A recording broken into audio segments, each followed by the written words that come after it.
여러분 안녕하십니까? 오늘 일요일이 아니고 토요일 저녁인데요.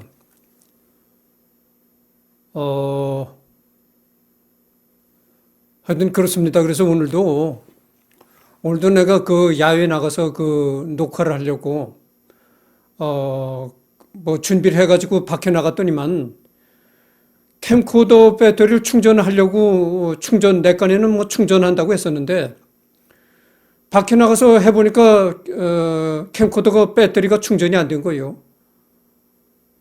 그래서 집에 그냥 야외 촬영을 못하고 집에 와서 지금 핸드폰에다 삼각대 받쳐놓고 하는데요. 그 캠코더 배터리를 충전하는 뭐 충전 그 라인이 잘못됐는지 하여튼 그런가 봐요. 하여튼 그래서 그 차후에 점검을 해봐야 되겠습니다. 하여튼 그건 그렇고. 이번에는 내가 어떤 얘기를 하려고 하느냐 말이죠. 여러분 그 코로나19 때문에 요즘에 한국 경제가 많이 퇴보를 하고 코로나 이전에 벌써 한국 경제는 무너지기 시작했는데 코로나가 19가 와가지고 한국 경제가 더욱 무너지기 시작한 것이죠. 그러니까 엎친 데 덮친 격이 돼버린 격이다 이겁니다. 우리나라뿐만이 아니죠. 전 세계도 이 코로나19 때문에 참 인명도 많이 죽었고, 또 이제 경제적으로도 많이 손실이 났고, 그렇습니다. 근데 우리나라는 어떻게 인종적으로, 우리나라 사람은 그래도 코로나19가 걸려도 사망자 수가 적어요. 그러니까 그 인종 특성상 그런지 아니면은 우리나라가 특별히 외국보다 의료 시스템이 잘 돼 있어서 그런 건지 그건 내가 모르겠지만은 하여튼 우리나라 사람은 다른 나라의 서구의 유럽이나 이런 서양에 비해서 사망자가 적습니다. 우리나라가 그 코로나19에 걸려서 사망했다는 사람들을 보면은 기존에 이미 심각한 질환을 가지고 있던 사람, 그렇지 않으면 아주 고령자들, 이런 두 가지 부류에서 많이 사망을 했어요. 그런데 외국에는 그렇지 않습니다. 서양에는 반드시 고령자라든가 기존에 아주 굉장한 심각한 질환이 있다든가 그렇지 않아도 아주 혈기왕성한 젊은이들이 많이 죽었습니다. 굉장히 죽은 사람들이 많고요. 인간 청소를 한다고 할 정도로다가 시체가 넘쳐나가지고 예전에 살처분한다는 얘기 들어봤죠? 무슨 돼지라든가 소라든가 이런 기르는 목장에서 병이 돌아가지고 돼지라든가 소를 한꺼번에 땅을 깊게 파고 살처분했다는 얘기 들어봤죠? 그렇게 사람을 살처분하듯이 했다는 겁니다. 외딴 섬에다가 엄청난 땅을 파고 거기다가 그냥 무지막지하게 처분을 했다는 거예요. 죽은 사람을 그냥 무더기로 그냥 처분했다는 겁니다. 그 정도로 인간 청소를 했다고 할 만큼 그 정도로다가 죽은 사람이 많았습니다. 그건 그렇고, 그럼 내가 왜 이 코로나19를 갑자기 꺼내서 얘기를 하느냐? 코로나19가 바이러스잖아요. 바이러스. 그렇게 코로나19 같은 바이러스가 우리 몸에 타면은 우리 몸에 여러 가지 작용을 일으켜서 죽게 만든다 그거죠. 근데 사람은 만물의 영장이라고는 하지만 이 사람같이 취약한 존재가 또 없어요. 여러분, 사람이 지진을 감지합니까? 절대 감지 못하죠. 지진이 오기 전에 지진이 올 것이다라는 것을 예감을 못합니다. 그러나 말이죠. 이 고양이는 지진을 예감한다고 하잖아요. 지진이 일어날 걸 미리 고양이는 특유의 감각으로 알아차린다는 얘기를 여러분은 많이 들었을 것입니다. 그렇게 말이죠. 사람은 만물의 영장이라고는 하지만 어떻게 보면 동물보다도 못한 존재가 사람입니다. 그런데 박쥐는 말이죠. 내가 박쥐 얘기를 꺼내려고 이 코로나19 얘기를 한 겁니다.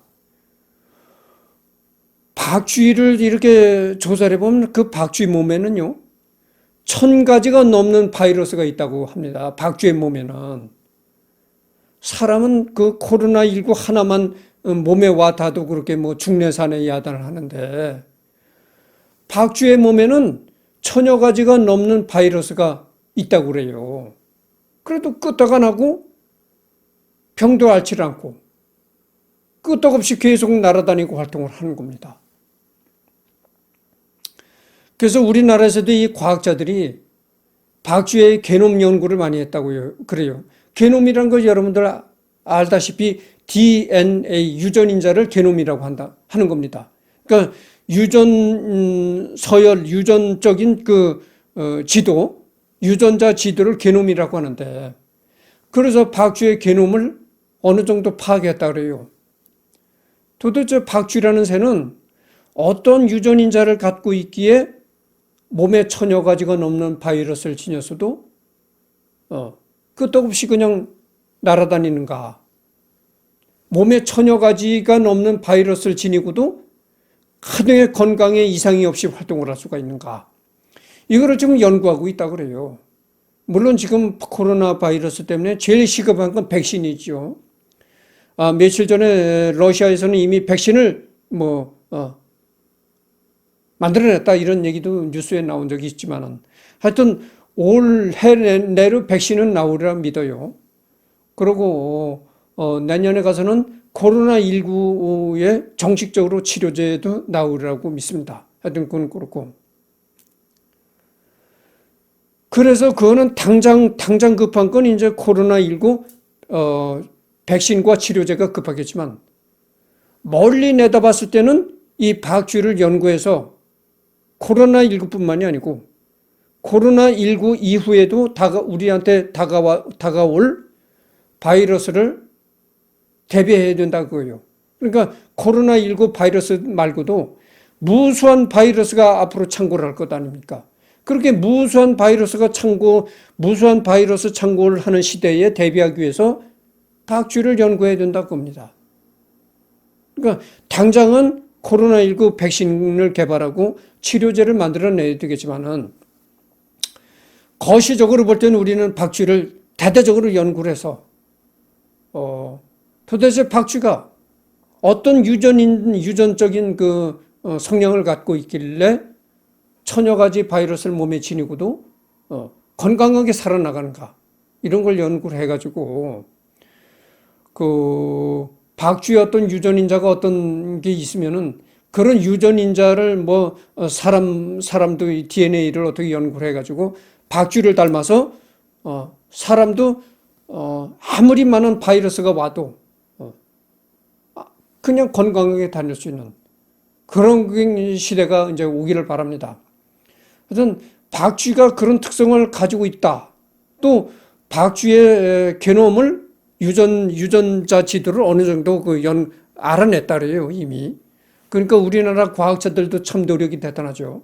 이 박수를 보내고 싶고 앞으로 더욱 연구를 해가지고 아주 그런 박쥐에 대한 세밀한 연구를 해가지고 인간도 그 박쥐를 닮아서 1000가지, 10,000가지 바이러스가 다가와도 끄떡없이 그렇게 지낼 수 있는 그런 세상이 오기를 바라면서 여러분들하고 이런 방송을 했습니다. 아까도 얘기했지만 오늘도 밖에 나가서 어제처럼 어제는 아카시아 터널에 가서 또 녹화를 했었잖아요. 우리 집 요 근방에 가까운 곳에 공장을 지으려고 야산을 까뭉기고 털을 닦아놓은 곳이 있어요. 내가 그곳에 가서 가끔씩 이제 여행을 안 갈 때는 이제 가끔씩 그곳에 가서 드론도 날리고 했던 적이 있었거든요. 공장을 지으려고 털을 닦아놓은 곳이 있었는데 여기는 내가 사는 곳은 시골입니다. 그래가지고 이제 농공단지라고 하죠. 농사와 공업이 같이 이제 어우러져 있는 그런 곳입니다. 이곳이 그런 곳에서 내가 살고 있는데 하여튼 그래서 그렇습니다. 갑자기 얘기하는 도중에 녹화하는 도중에 말이죠. 메시지가 와가지고 문자가 와가지고 녹화가 중단이 됐어요. 그래서 다시 녹화를 이어서 붙입니다. 하여튼 아까도 그렇잖아요. 내가 지금 스마트폰으로 녹화하고 있다고. 그래서 요 근방에 공터가 있거든요. 공장을 지으려고 닦아놓은 공터가 있는데 거기 나가서 내가 녹화를 하려고 했었는데 이 녹화가 충전이 된 줄 알았었는데 막상 거기 나가서 녹화를 하려고 하다 보니까 캠코더 배터리가 충전이 안 돼 있더라고요.